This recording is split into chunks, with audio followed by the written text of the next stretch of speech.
Татарстан дәүләт телерадиокомпаниясе Татарстан мөселманнарының диния нәзарәте Вагаз телевизион ачык конкурсын игълан итә.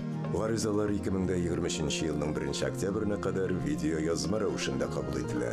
Тулырак мәгълүмат TRT-Сызыкча-TV.ру сайтында. Әссәламу алейкум ва рахматуллахи ва баракатуху, хөрмәтле дин кардәшләр. Вагаз телевизион ачык конкурсын дәвам итәбез. Анда 15 яше тулган һәркем катнаша ала. Бүген Рамазан фазиләтләренә багышланган вагазын исламны кабул итүнең 1000 еллыгы исемендәге Казан югары мөселман мәдрәсәсе шәкерте Нәфис Хадиев сөйли. Бисмиллах, альхамдулиллах, вассалату вассаламу аля расулиллах. Ассаламу алейкум ва рахматуллахи ва баракатух. Барша галәмнәрне юктан бар кылган, безне үзенең нигъмәтләре белән нигъмәтләндереп торган Раббыбыз Аллаһ субханаһу ва таалагә хәмд сәнәләребез булсын.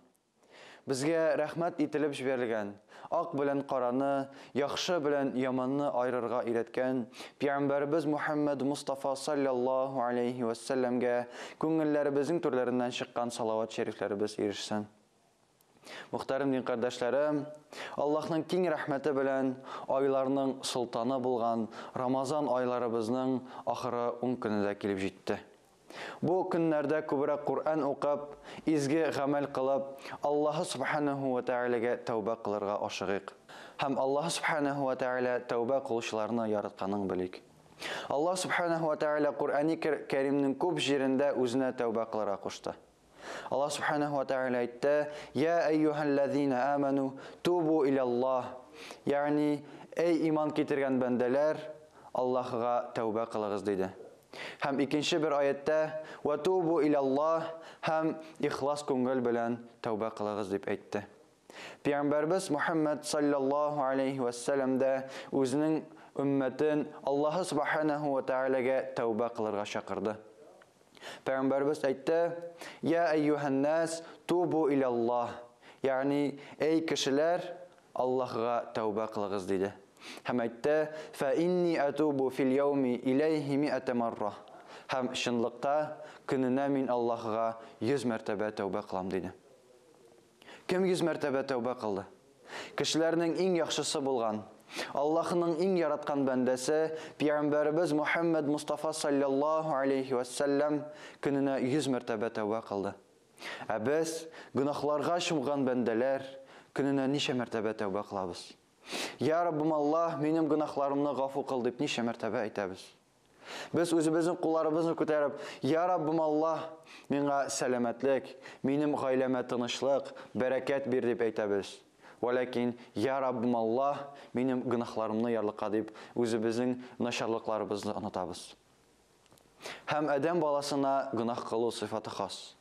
Валакин, без үзебезнең гынахларыбызны онытсак та, безнең фәрештәләребез, безнең әйткән сүзебезне, кылган бер гамәлебезне дә онытмыйлар. Алар һәр кайсысын язып баралар. Һәм Аллаһ субханаһу ва тааля әйтте: وما أصابكم من مصيبة فبما كسبت أيديكم ويعفو عن كثير. Yani Allah'ın əmrlərini bozgan, onun şiklərini bozgan kişilər, onlar hasret kütsünlər dedi. Onlar fitne kütsünlər dedi.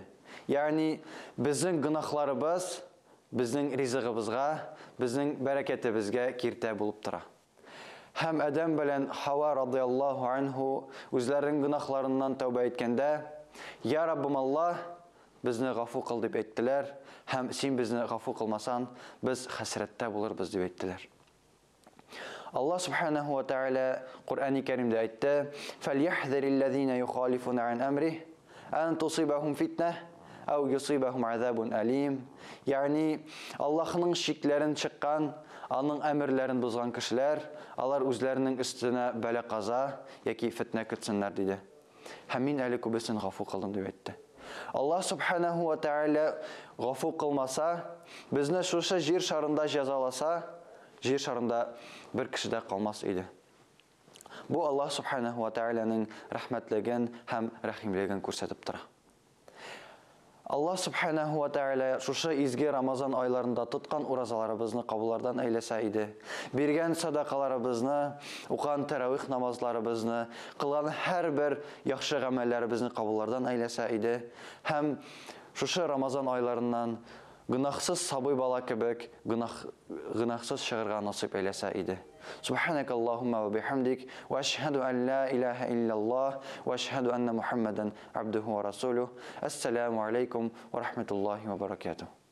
Бүген Рамазан айының 23-ші көне, Рамазанның ахыргы 10 төне безгә башына таҗ кигән Кадер төнен алып килә.